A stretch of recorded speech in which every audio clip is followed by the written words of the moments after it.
Putusan tol.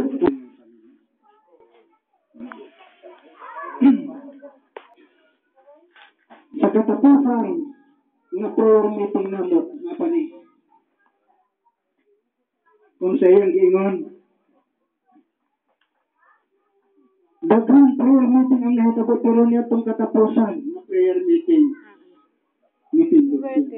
Ipasalamat sa Ginoo o nag-request na sana yung anak ko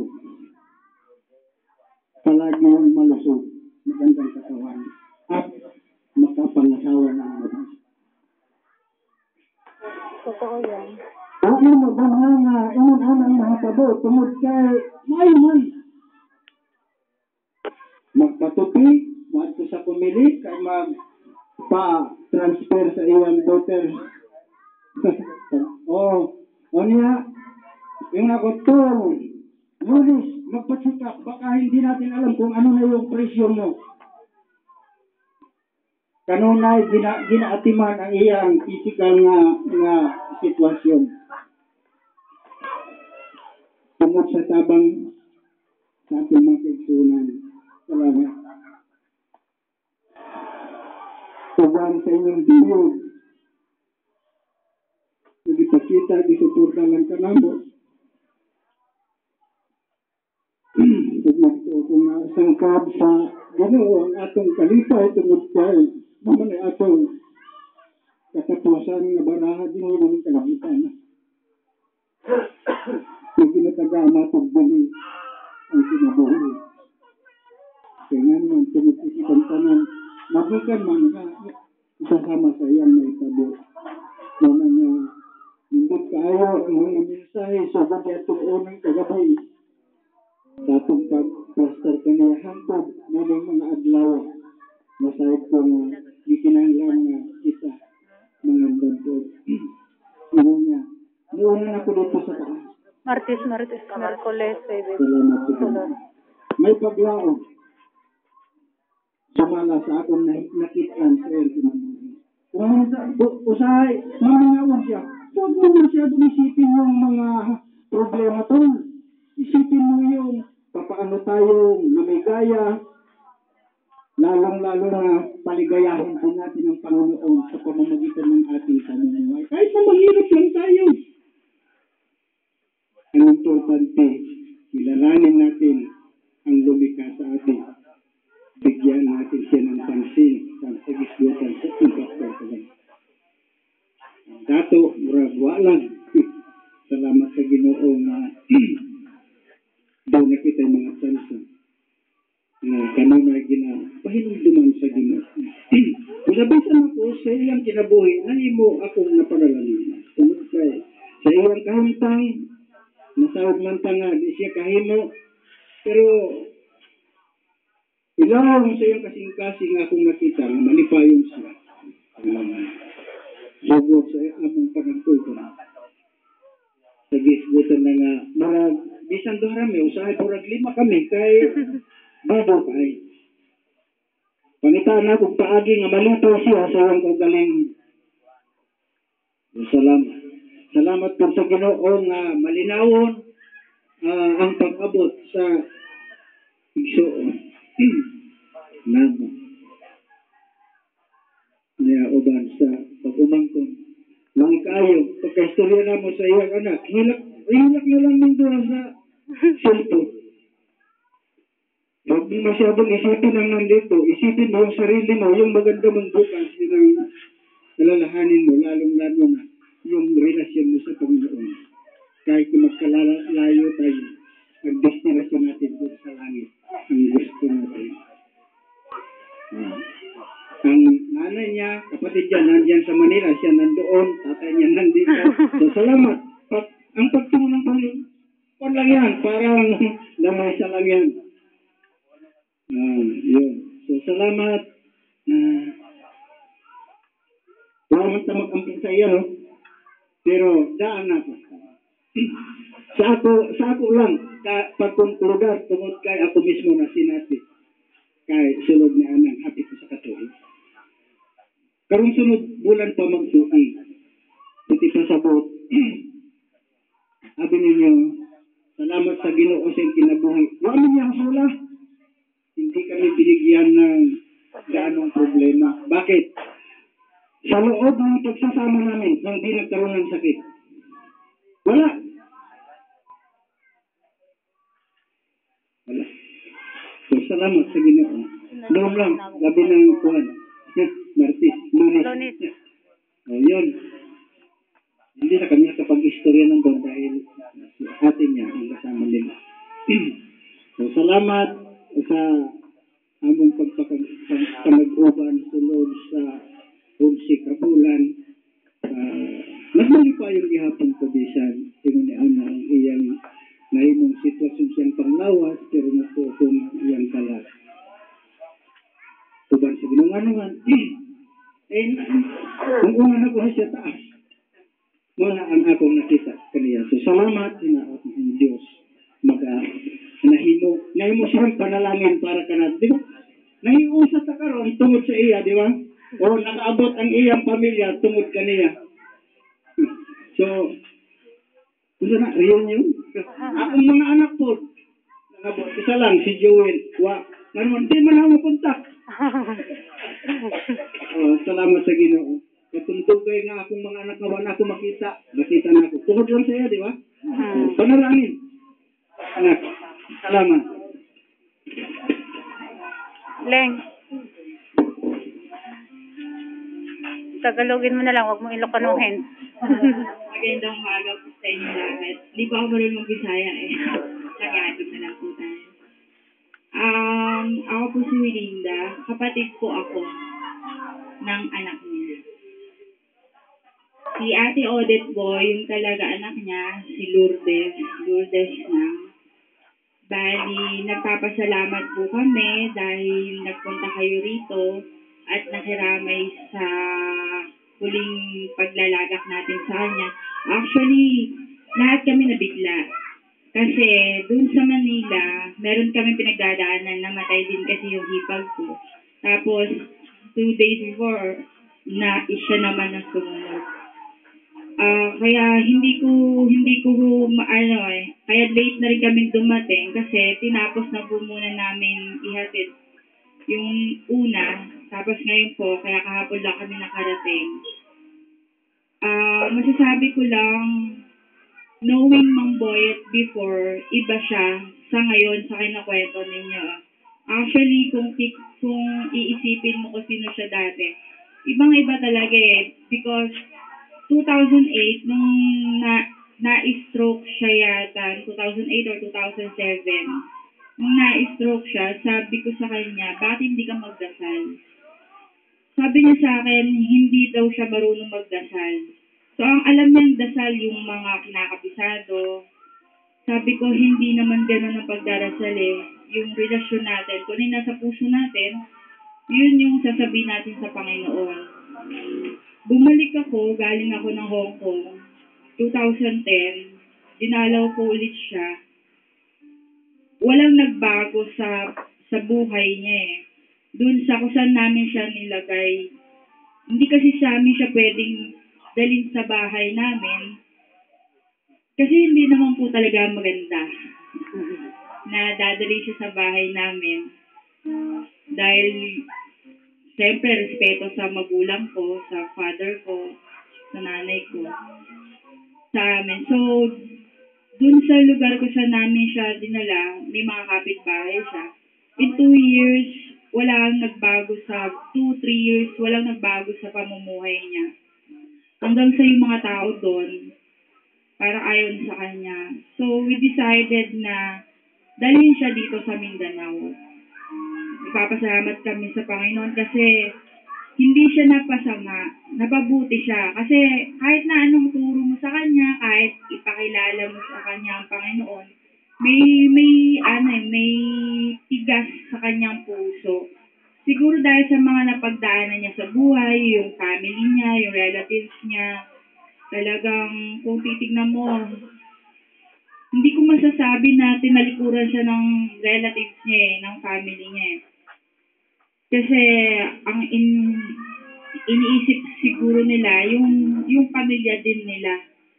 So para sa kanila, burden si Mang Boyet, at hindi naman siya pwede sa amin, then dito nga po siya napadpad. And glory to God kasi dito, natuwa ako kasi sa kanya mismo nanggaling na nagdadasal na siya. Nakakilala niya siya sa Panginoon. Although talagang napakakulit niyan. Kung meron siyang iniiwasan na kausapin, ako yun. Ayaw niya ako kasi lagi ko siyang sinisermonan. Lagi siyang pinapaalalahanan. Kasi wala si ate. Nasa Israel siya. So kita niyo yung buhay ng ate ko. Worried na worried siya sa kalagayan ng mother namin. Tapos ngayon, ito pa yung nangyari. So, masakit sa kanya. At naawa ko sa ate ko kasi hindi niya na napakasal si Mang Boyet. Kasi yun yung ano niya eh. Sabi niya, uwi ka doon, punta ka doon, tapos maganap ka kung sinamahan mo, dahil papakasal kita, sabi ni ate. Ako bahala sa inyo. Sabi, edi syempre, natatawa lang kami kasi undying love yung binibigay niya sa mother ko. Natatawa lang ako. Sabi ko, hindi na nga pwede kasi married na yung mother ko. But then, nakakatuwa sa kanya kasi yung pag-ibig talaga nandun pa rin sa kanya. Kasi pagmamahal niya sa ate ko talaga, kasi hindi ganun kadali mahiwalay ka sa anak mo. Wala kasi siya eh. Wala siya may pagmamalaki. Wala talaga na hindi niya kayang buhayin yung kapatid ko. Bagkus yung ate ko ang bumubuhay sa kanya. Lord to God kasi, nagpapasalamat talaga ako. Dahil sa mga huling araw niya, pinanalangin niya na maging malusog ang ate ko, makapangasawa. Kahit din kami, yun din yung prayer namin eh. Makapangasawa na mabait yung ate ko. So that she deserves that. Dahil mabuti siyang anak, mabuti siyang kapatid. At nagpapasalamat ako sa lahat. Nagpapasalamat ako kila si Josie, kila Uncle, kasi at saka sa family niya, no? Sa mga anak niya. Maraming nangyari, pero alam niyo guys, nandun yung kasi hindi kami close sa family na to kasi napakalayo nila. Nasa Manila kami. Kung hindi sila pupunta sa amin, hindi namin sila makikita. And may paraan ng Panginoon. Sabi nga sa Ecclesiastes, lahat sa chapter 3, there's a time and a place for everything.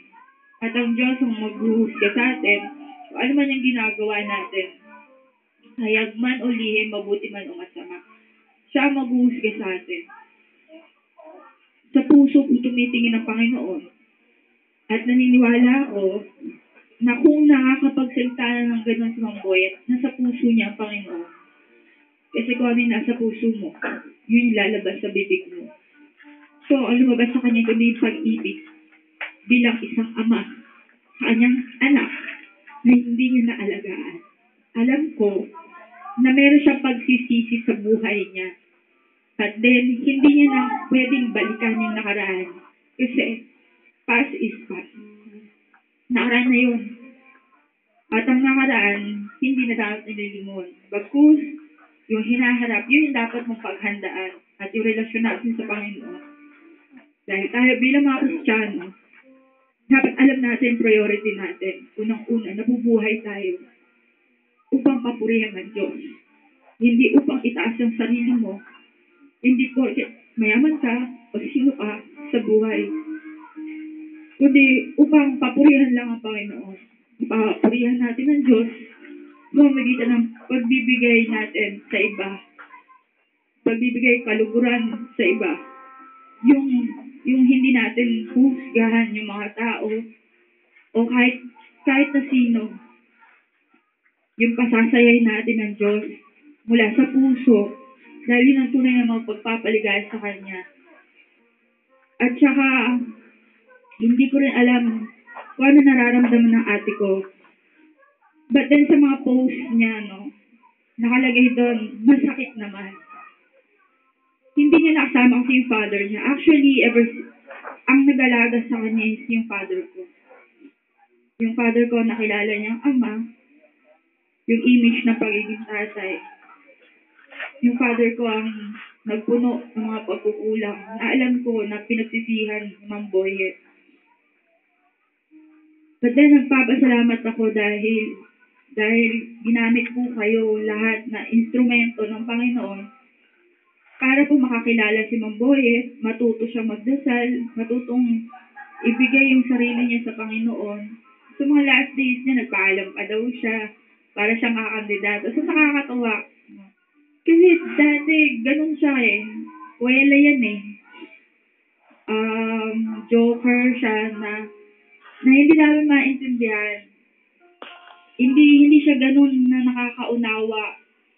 Limited lang ang naiintindihan niya. Hindi siya pinanganak na matalino.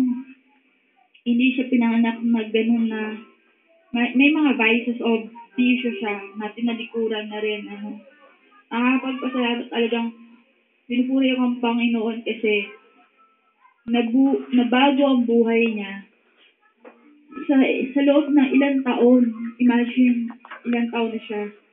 53. So, mag-1 year na siya dito.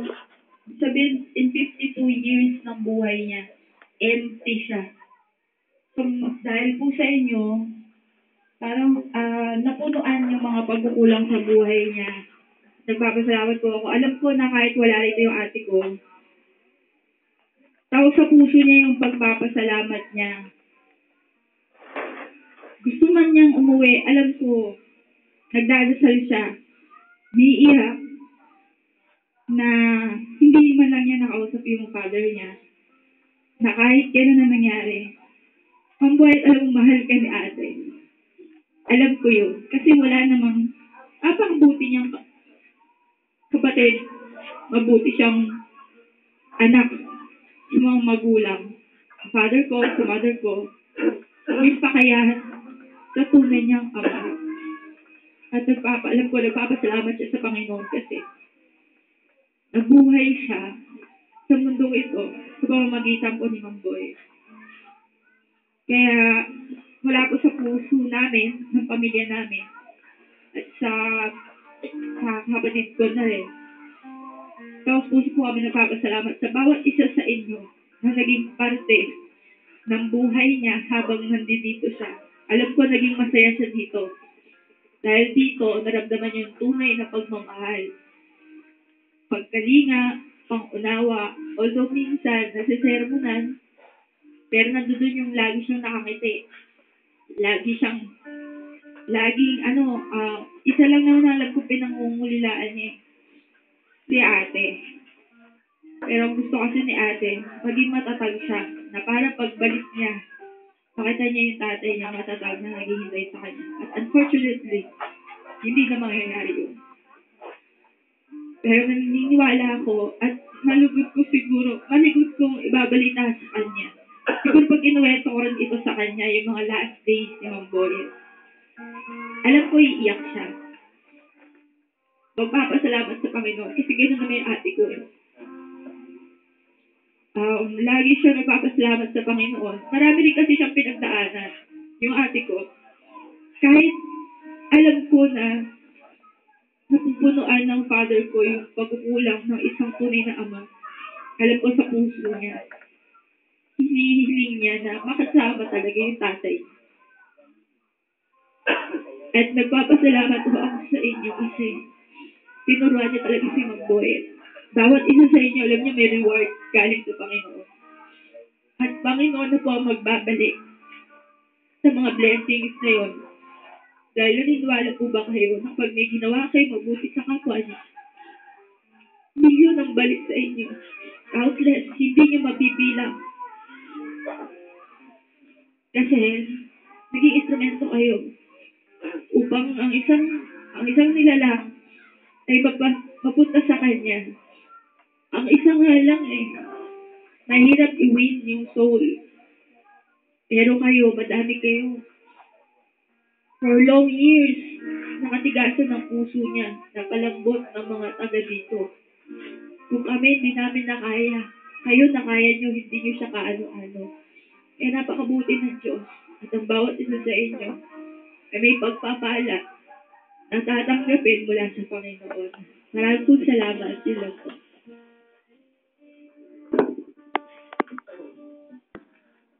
Ang gisulti ni Linda, si Mang Boyet walay pagmalaki sa sarili. Ang Ginoo nagtanaw sa mataw ng anak. Mapabsanon, niya nakasintro sa iya ang iyang kasing-kasing sa Ginoo. Nagaisunan, atong kantahan atong last team, pagkatahom isa-isay. Ato lang kantahan ang first o last nga stanza.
Maklarong na uli ang TV. Ang Ginoo may maguban ka na to sa atong pagdadon sa Buyet dito sa yang katapusan niya kapahulayan. Mayong utso.